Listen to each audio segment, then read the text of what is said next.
Now then they also say what are the key areas that you normally expect to see in an environmental policy. So this is very typical to what we already have in the syllabus. It's nothing very new, nothing very surprising. Now just to show you what's in task 2. Now you can see in task 2 they basically ask you to refer to an information that was raised by the Human Resource Director. So this will actually refers back to the exhibit itself, and in the requirements they say assess the issues and recommend action. So it looks to me that there must be some kind of problems that they need you to rectify, and that's why they say recommended actions. It's best that we can go to the exhibit and take a look.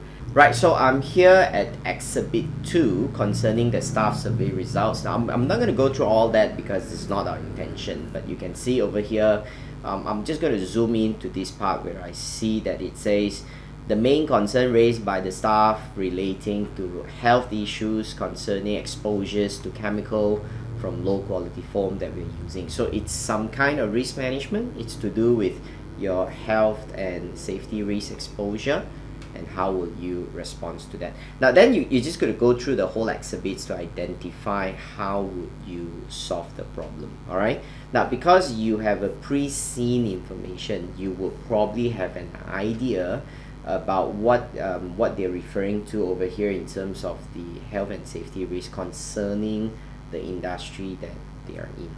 Alright, now so that is a little bit about the new format of the SBL starting from September 2023. So still back to the same questions that most of you gonna ask. Do I go for the exam in June or do I go for exam in September? Now will the questions be more difficult or will the questions be easy? Now this is my take. As far as the questions is concerned, the standards of questions and their expectations are similar with what they used to have in the past. So I don't think that there is a varying degree that is very significant in terms of the difficulty part of the questions. Number 2, I would say that because of the amount of information that you will need to digest is a lot more than before, and when you have a lot more of information, you know it's going to increase the level of complexity. You will need to have a lot more information to remember.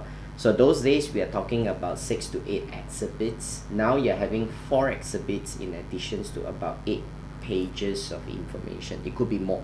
So when you're in the actual exams, you know, we have that kind of attitude that we tend to want to play safe. We want to cover as much as we can. So you might end up using a lot of your time to start flipping back all the information, including the pre-seen. The pre-seen information is given to you in the exam. So as a result, you might risk yourself spending a lot of time navigating all the information, which is not what you're supposed to do. So that will be the main challenge. So you have to really go through the pre-seen information and put it inside your mind so that when you go for exam, it should be tip-top in your mind. You could recall it so that you don't have to read so much. Now, as far as that's concerned, that's where the challenge is going to be. And remember, the exam is from 4 hours to 3 hours 15 minutes. If you are not if you're first time attempting SBL paper, you probably will not see much different.